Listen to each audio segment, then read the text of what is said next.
Solaris by Stanisław Lem. The Confronts. I was lying on my back with Rhea's head resting on my shoulder. The darkness was peopled now. I could hear footsteps. Something was piling up above me, higher and higher, infinitely high. The night transfixed me. The night took possession of me, enveloped and penetrated me, impalpable, insubstantial. Turned to stone, I had ceased breathing. There was no air to breathe, as though from a distance I heard the beating of my heart. I summoned up all my remaining strength, straining every nerve, and waited for death. I went on waiting. I seemed to be growing smaller, and the invisible sky, horizonless, the formless immensity of space without clouds, without stars, receded, extended, and grew bigger all around me. I tried to crawl out of bed, but there was no bed. Beneath the cover of darkness, there was a void. I pressed my hands to my face. I no longer had any fingers or any hands. I wanted to scream. The room floated in a blue penumbra, which outlined the furniture and the laden bookshelves, and drained everything of color. A pearly whiteness flooded the window. I was drenched with sweat. I glanced to one side. Rhea was gazing at me. She raised her head. "Has your arm gone to sleep?" Her eyes, too, had been drained of color. They were gray but luminous beneath the black lashes. What? Her murmured words had seemed like a caress, even before I understood their meaning. "No, yes," I said at last. I put my hand on her shoulder. I had pins and needles in my fingers. "Did you have a bad dream?" she asked. I drew her to me with my other hand. "A dream? Yes. I was dreaming, and you. Didn't you sleep?" "I don't know. I don't think so. I'm sleepy, but that mustn't stop you from sleeping. Why are you looking at me like that?" I closed my eyes. Her heart was beating against mine. Her heart? A mere appendage, I told myself, but nothing surprised me any longer. Not even my own indifference. I had crossed the frontiers of fear and despair, and had come a long way, further than anyone had ever come before. I raised myself on my elbow. Daybreak, and the peace that comes with dawn? A silent storm had set the cloudless horizon ablaze. A streak of light. The first ray of the blue sun penetrated the room and broke up into sharp-edged reflections. There was a crossfire of sparks, which coruscated off the mirror, the door handles, the nickel pipes.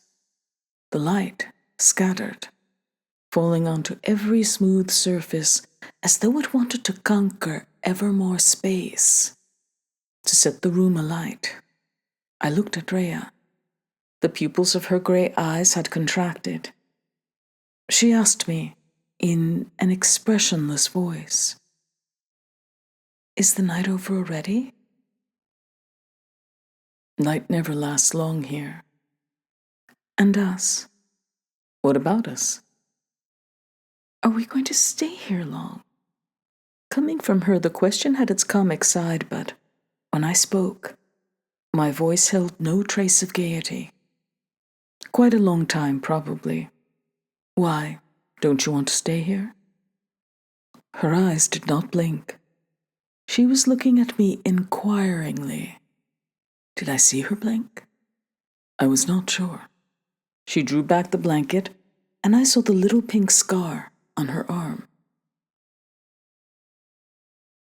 Why are you looking at me like that? Because you're very beautiful. She smiled without a trace of mischief, modestly acknowledging my compliment. Really? It's as though... What? As though you were doubtful of something. What nonsense. As though you didn't trust me and I were hiding something from you. Rubbish. By the way you're denying it, I can tell I'm right. The light became blinding. Shading my eyes with my hand, I looked for my dark glasses. They were on the table. When I was back by her side, Rhea smiled. What about me? It took me a minute to understand what she meant. Dark glasses?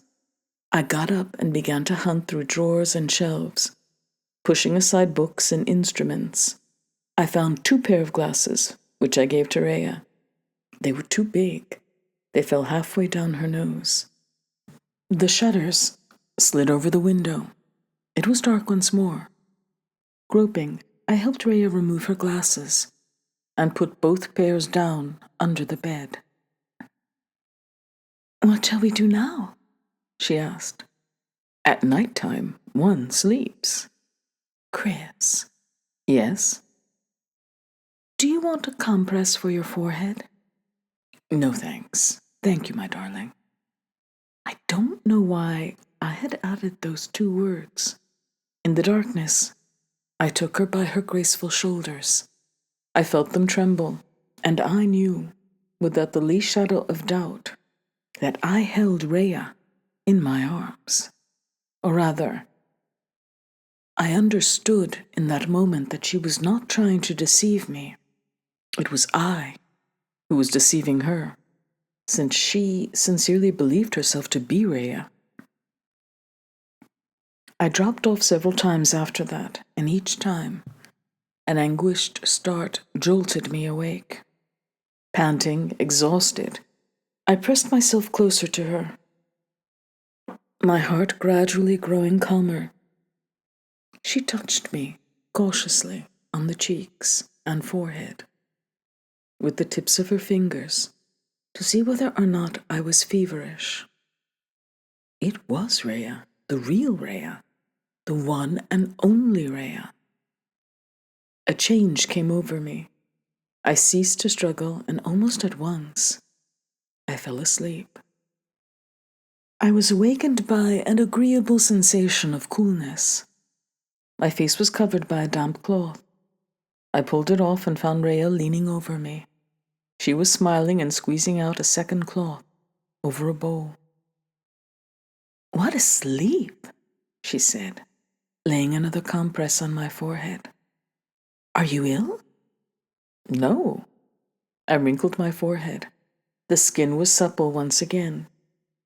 Rhea sat on the edge of my bed, her black hair brushed back over the collar of a bathrobe, a man's bathrobe, with orange and black stripes, the sleeves turned back to the elbow.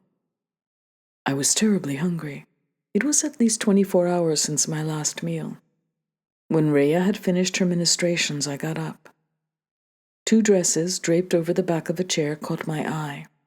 2 absolutely identical white dresses, each decorated with a row of red buttons. I myself had helped Rhea out of one of them, and she had reappeared yesterday evening, dressed in the second. She followed my glance. I had to cut the seam open with scissors, she said. I think the zip fastener must have got stuck.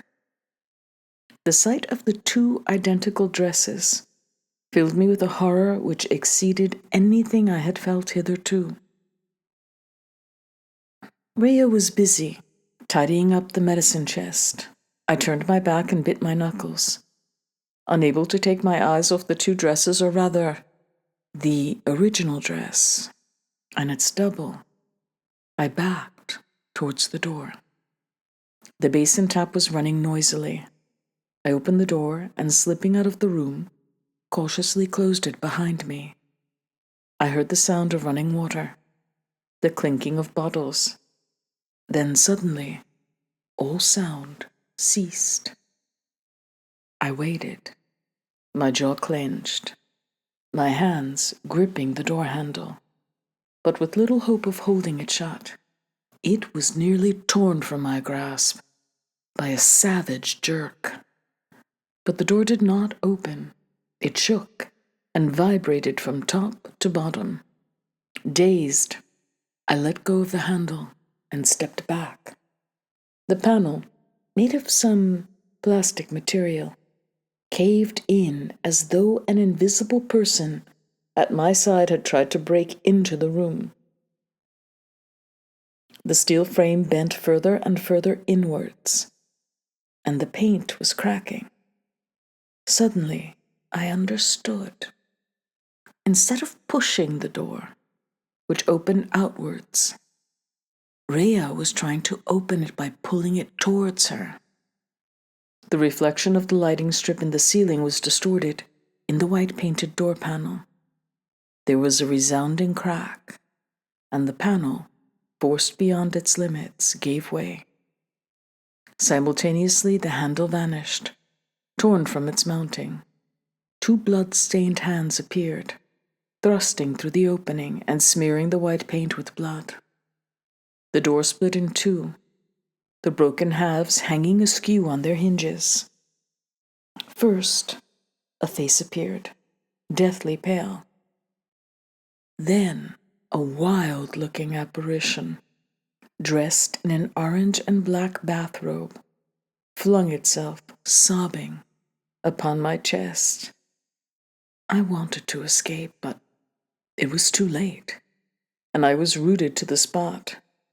Rhea was breathing convulsively, her disheveled head drumming against my chest. Before I could put my arms around her to hold her, Rhea collapsed. Avoiding the ragged edges of the broken panel, I carried her into the room and laid her on the bed. Her fingertips were grazed, and the nails torn. When her hands turned upwards, I saw that the palms were cut to the bone. I examined her face. Her glazed eyes showed no sign of recognition. Rhea. The only answer was an inarticulate groan. I went over to the medicine chest. The bed creaked. I turned around. Rhea was sitting up, looking at her bleeding hands with astonishment. Kris, what happened to me? You hurt yourself, trying to break down the door, I answered, curtly. My lips were twitching convulsively, and I had to bite the lower one to keep it under control. Rhea's glance took in the pieces of door panel hanging from the steel frame. Then she turned her eyes back towards me. She was doing her best to hide her terror, but I could see her chin trembling. I cut off some squares of gauze, picked up a pot of antiseptic powder, and returned to the bedside. The glass jar slipped through my hands and shattered, but I no longer needed it. I lifted one of Rhea's hands. The nails, still surrounded by traces of clotted blood, had regrown. There was a pink scar in the hollow of her palm, but even this scar was healing, disappearing in front of my eyes. I sat beside her and stroked her face, trying to smile without much success. What did you do that for, Rhea? I did that? With her eyes, she indicated the door. Yes, don't you remember? No, that is... I saw you weren't there. I was very frightened and... And what? I looked for you. I thought that perhaps you were in the bathroom. Only then did I notice that the sliding door, covering the entrance to the bathroom, had been pushed back. And then I ran to the door. And after that? I can't remember. Something must have happened. What? I don't know. What do you remember? I was sitting here, on the bed. She swung her legs over the edge of the bed, got up, and went over to the shattered door. Kris! Walking up behind her, I took her by the shoulders. She was shaking. She suddenly turned and whispered, Kris, Kris. Calm yourself. Kris, if it's me, Kris, am I an epileptic? What an extraordinary idea, my sweet. The doors in this place are rather special. We left the room as the shutter was grinding its way up the window. The blue sun was sinking into the ocean. I guided Rhea to the small kitchen on the other side of the dome. Together we raided the cupboards and the refrigerators. I soon noticed that Rhea was scarcely better than I was at cooking, or even at opening tins. I devoured the contents of 2 tins and drank innumerable cups of coffee. Rhea also ate, but as children eat when they are not hungry and do not want to displease their parents. On the other hand, she was not forcing herself, simply taking in nourishment automatically, indifferently. After our meal, we went into the sick bay next to the radio cabin. I had had an idea. I told Rhea that I wanted to give her a medical examination, a straightforward checkup, sat her in a mechanical chair, and took a syringe and some needles out of the sterilizer. I knew exactly where each object was to be found. As far as the model of the station's interior was concerned, the instructors had not overlooked a single detail during my training course. Rhea held out her fingers. I took a sample of blood. I smeared the blood onto a slide which I laid in the suction pipe, introduced it into the vacuum tank, and bombarded it with silver ions. Performing a familiar task had a soothing effect, and I felt better. Rhea, leaning back on the cushions in the mechanical chair, gazed around at the instruments in the sick bay. The buzzing of the video phone broke the silence. I lifted the receiver. Kelvin. I looked at Rhea. She was still quiet, apparently exhausted by her recent efforts. I heard a sigh of relief. At last. It was snow. I waited. The receiver pressed close to my ear. You've had a visit, haven't you? Yes. Are you busy? Yes. A little auscultation, eh? I suppose you've got a better suggestion? A game of chess, maybe? Don't be so touchy, Kelvin. Sartorius wants to meet you. He wants all 3 of us to meet.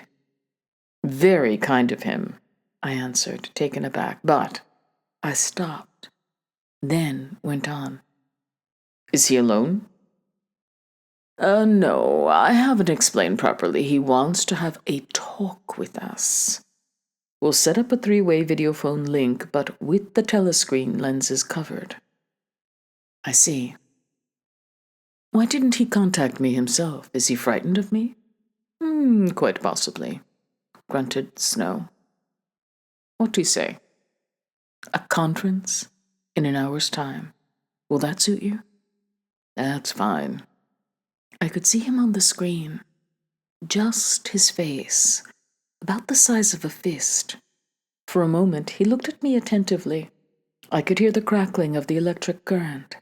Then he said, hesitantly, Are you getting on all right? Not too bad. How about you? Not so well as you, I dare say. May I? Do you want to come over here? I glanced at Rhea over my shoulder. She was leaning back, her legs crossed, her head bent. With a morose air, she was fiddling mechanically with the little chrome ball on the end of a chain fixed to the armrest. Snow's voice erupted. Stop that, do you hear? I told you to stop it! I could see his profile on the screen, but I could no longer hear him, although his lips were moving. He had put his hand over the microphone.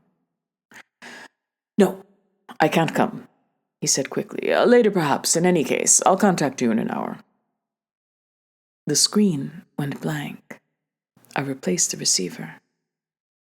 "Who was it?" asked Rhea, indifferently. "Snow. A cybernetician. You don't know him." "Is this going on much longer?" "Are you bored?" I put the first of the series of slides into the neutron microscope, and one after another, I pressed the different colored switches. The magnetic field rumbled hollowly. "There's not much to do in here, and if my humble company isn't enough for you..." I was talking distractedly, with long gaps between my words. I pulled the big black hood round the eyepiece of the microscope towards me, and leaned my forehead against the resilient foam rubber viewer. I could hear Rhea's voice, but without taking in what she was saying. Beneath my gaze, sharply foreshortened, was a vast desert, flooded with silvery light, and strewn with rounded boulders, red corpuscles which trembled and wriggled behind a veil of mist. I focused the eyepiece and penetrated further into the depths of the silvery landscape. Without taking my eyes away from the viewer, I turned the viewfinder when a boulder, a single corpuscle, detached itself and appeared at the junction of the crosshairs. I enlarged the image. The lens had apparently picked up a deformed erythrocyte, sunken in the center, whose uneven edges projected sharp shadows over the depths of a circular crater. The crater, bristling with silver ion deposits, extended beyond the microscope's field of vision. The nebulous outlines of threads of albumin, distorted and atrophied, appeared in the midst of an opalescent liquid. A worm of albumin twisted and turned beneath the crosshairs of the lens. Gradually, I increased the enlargement. At any moment, I should reach the limit of this exploration of the depths. The shadow of a molecule occupied the whole of the space. Then, the image became fuzzy. There was nothing to be seen. There should have been the ferment of a quivering cloud of atoms, but I saw nothing. A dazzling light filled the screen, which was flawlessly clear. I pushed the lever to its utmost. The angry, whirring noise grew louder, but the screen remained a blank. An alarm signal sounded once, then was repeated. The circuit was overloaded. I took a final look at the silvery desert. Then I cut the current. I looked at Rhea. She was in the middle of a yawn, which she changed adroitly into a smile. "Am I in good health?" she asked. "Excellent. Couldn't be better." I continued to look at her, and once more I felt as though something was crawling along my lower lip. What had happened exactly? What was the meaning of it? Was this body, frail and weak in appearance but indestructible in reality, actually made of nothing? I gave the microscope cylinder a blow with my fist. Was the instrument out of order? No. I knew that it was working perfectly. I had followed the procedure faithfully. First the cells, then the albumin, then the molecules, and everything was just as I was accustomed to seeing it in the course of examining thousands of slides. But the final step, into the heart of the matter, had taken me nowhere. I put a ligature on Rhea, took some blood from a median vein, and transferred it to a graduated glass, then divided it between several test tubes and began the analyses. These took longer than usual. I was rather out of practice. The reactions were normal, every one of them. I dropped some congealed acid onto a coral-tinted pearl. Smoke. The blood turned gray, and a dirty foam rose to the surface. Disintegration, decomposition, faster and faster. I turned my back to get another test tube. When I looked again at the experiment, I nearly dropped the slim glass vial. Beneath the skin of dirty foam, a dark coral was rising. The blood, destroyed by the acid, was recreating itself. It was crazy, impossible. "Kris?" I heard my name called as though from a great distance. "Kris, the video phone." "What? Oh, thanks." The instrument had been buzzing for some time, but I had only just noticed it. I picked up the receiver. "Kelvin." "Snow. We are now all three plugged into the same circuit." The high-pitched voice of Sartorius came over the receiver. "Greetings, Dr. Kelvin." It was the weary tone of voice full of false assurance, the lecturer who knows he is on tenuous ground. "Good day to you, Dr. Sartorius." I wanted to laugh, but in the circumstances I hardly felt I could yield to a mood of hilarity. After all, which of us was the laughingstock? In my hand, I held a test tube containing some blood. I shook it. The blood coagulated. Had I been the victim of an illusion a moment ago? Had I perhaps been mistaken? "I should like to set forth, gentlemen, certain questions concerning the phantoms." I listened to Sartorius, but my mind refused to take in his words. I was pondering the coagulated blood and shutting out this distracting voice. "Let's call them phi creatures," Snow interjected. "Very well, agreed."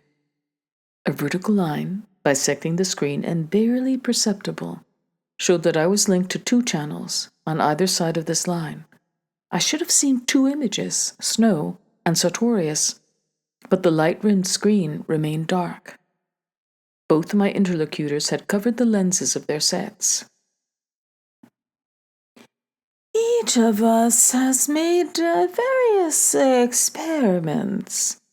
The nasal voice still held the same wariness. There was a pause.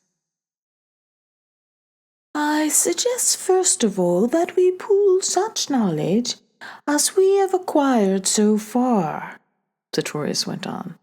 "Afterwards I shall venture to communicate to you the conclusions that I personally have reached. If you would be so good as to begin, Dr. Kelvin." "Me?" All of a sudden I sensed Rhea watching me. I put my hands on the table and rolled the test tube under the instrument racks. Then I perched myself on a stool, which I dragged up with my foot. I was about to decline to give an opinion when, to my surprise, I heard myself answer. "Right, a little talk. I haven't done much, but I can tell you about it. A histological sample, certain reactions, micro-reactions. I have the impression that I did not know how to go on. Suddenly I found my tongue and continued. Everything looks normal, but it's a camouflage, a cover. In a way, it's a super copy, a reproduction which is superior to the original. I'll explain what I mean. There exists in man an absolute limit, a term to structural divisibility, whereas here, the frontiers have been pushed back. We are dealing with a subatomic structure." Just a minute. Kindly be more precise." Sartorius interrupted. Snow said nothing. Did I catch an echo of his rapid breathing? Rhea was looking at me again. I realized that in my excitement I had almost shouted the last words. Calmer, I settled myself on my uncomfortable perch and closed my eyes. How could I be more precise? The atom is the ultimate constituent element of our bodies. My guess is that the phi beings are constituted of units smaller than ordinary atoms, much smaller. Mesons, put in Sartorius. He did not sound in the least surprised. No, not mesons. I would have seen them. The power of this instrument here is between a 10th to a 20th of an angstrom, isn't it? But nothing is visible. Nothing whatsoever. So it can't be mesons. More likely neutrinos. How do you account for that theory? Conglomeration of neutrinos are unstable. I don't know. I'm not a physicist. Perhaps a magnetic field could stabilize them. It's not my province. In any event, if my observations are correct, the structure is made up of particles at least 10,000 times smaller than atoms. Wait a minute. I haven't finished. If the albuminous molecules and the cells were directly constructed from microatoms, they must be proportionally even smaller. This applies to the corpuscles, the microorganisms, everything. Now, the dimensions are those of atomic structures. Consequently, the albumin, the cell, and the nucleus of the cell are nothing but camouflage. The real structure, which determines the functions of the visitor, remains concealed. Kelvin! Snow had uttered a stifled cry. I stopped horrified. I had said visitor. Rhea had not overheard. At any rate, she had not understood. Her head in her hand, she was staring out of the window, her delicate profile etched against the purple dawn. My distant interlocutors were silent. I could hear their breathing. There's something in what he says. Yes, remarked Sartorius, but for one fact. Kelvin's hypothetical particles have nothing to do with the structure of the ocean. The ocean is composed of atoms. Perhaps it's capable of producing neutrinos, I replied. Suddenly, I was bored with all their talk.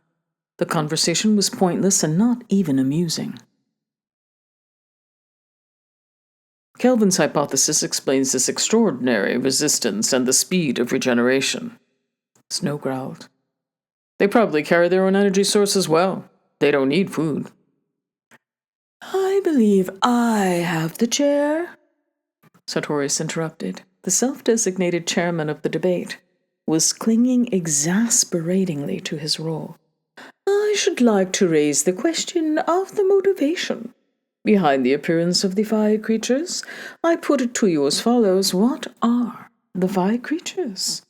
They are not autonomous individuals nor copies of actual persons. They are merely projections materializing from our brains, based on a given individual.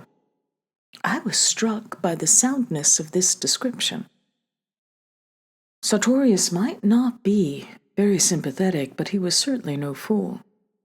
I rejoined the conversation. I think you're right. Your definition explains why particular creation appears rather than another. The origin of the materialization lies in the most durable imprints of memory, those which are especially well defined, but no single imprint can be completely isolated, and in the course of the reproduction, fragments of related imprints are absorbed.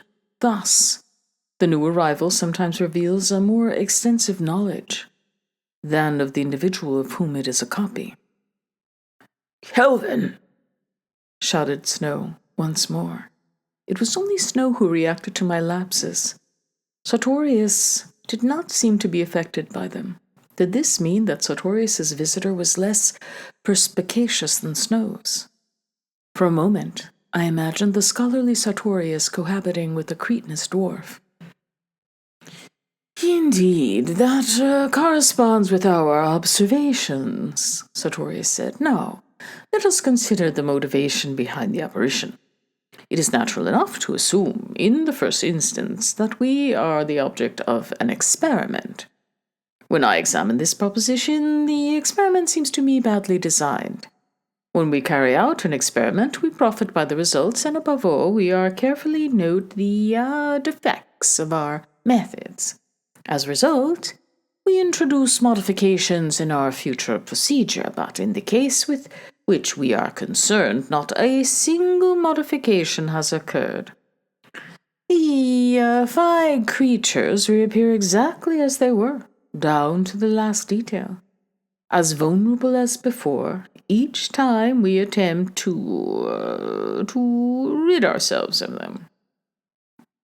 Exactly, I broke in. A recoil, with no compensating mechanism, as Dr. Snow would say. Conclusions? Simply that the thesis of experimentation is inconsistent with this unbelievable bungling. The ocean is precise. The dual-level structure of the five creatures testifies to this precision. Within the prescribed limits, the five creatures behave in the same way as the real, He could not disentangle himself. The originals, said Snow, in a loud whisper. Yes, the originals, but when the situation no longer corresponds to the normal faculties of the original, the five creature suffers a sort of disconnection of consciousness, followed immediately by unusual non-human manifestations. It's true, I said, and we can amuse ourselves drawing up a catalogue of the behavior of these creatures. A totally frivolous occupation. I'm not so sure of that, protested Sartorius. I suddenly realized why he irritated me so much. He didn't talk, he lectured, as though he were in the chair at the Institute. He seemed to be incapable of expressing himself in any other way. Here we come to the question of individuality, he went on, of which, I am quite sure, the ocean has not the smallest inkling. I think that the delicate or shocking aspect of our present situation is completely beyond its comprehension. You think its activities are unpremeditated? I was somewhat bewildered by Sartorius' point of view, but on second thought I realized that it could not be dismissed. No, unlike our colleague, Snow, I don't believe there's malice or deliberate cruelty. Snow broke in. I'm not suggesting it has human feelings. I'm merely trying to find an explanation for these continual reappearances. With a secret desire to nag poor Sartorius, I said, perhaps they're plugged into a contrivance which goes round and round, endlessly repeating itself like a gramophone record. Gentlemen, I beg you, let us not waste time. I haven't yet finished. In normal circumstances, I would have felt it premature to present a report, even a provisional one, on the progress of my research. In view of the prevailing situation, however, I think I may allow myself to speak out. I have the impression, only an impression, mark you, that Dr. Kelvin's hypothesis is not without validity. I am alluding to the hypothesis of a neutrino structure. Our knowledge in this field is purely theoretical. We did not know if there was any possibility of stabilizing such structures. Now, a clearly defined solution offers itself to us, a means of neutralizing the magnetic field that maintains the stability of the structure. A few moments previously, I had noticed that the screen was flickering with light. Now, a split appeared from top to bottom of the left-hand side. I saw something pink move slowly out of view. Then the lens cover slipped again, disclosing the screen. Sartorius gave an anguished cry. Go away! Go away! I saw his hands flapping and struggling, then his forearms covered by the wide sleeves of the laboratory gown. A bright golden disk shone out for an instant. Then everything went dark. Only then did I realize that this golden disk was a straw hat. I took a deep breath. Snow? An exhausted voice replied, "Yes, Kelvin." Hearing his voice, I realized that I had become quite fond of him, and that I preferred not to know who or what his companion was. "That's enough for now, don't you think?" he said. "I agree." But before he could cut off, I added quickly, "Listen, if you can, come and see me, either in the operating room or in my cabin." "Okay, but I don't know when." The conference was over.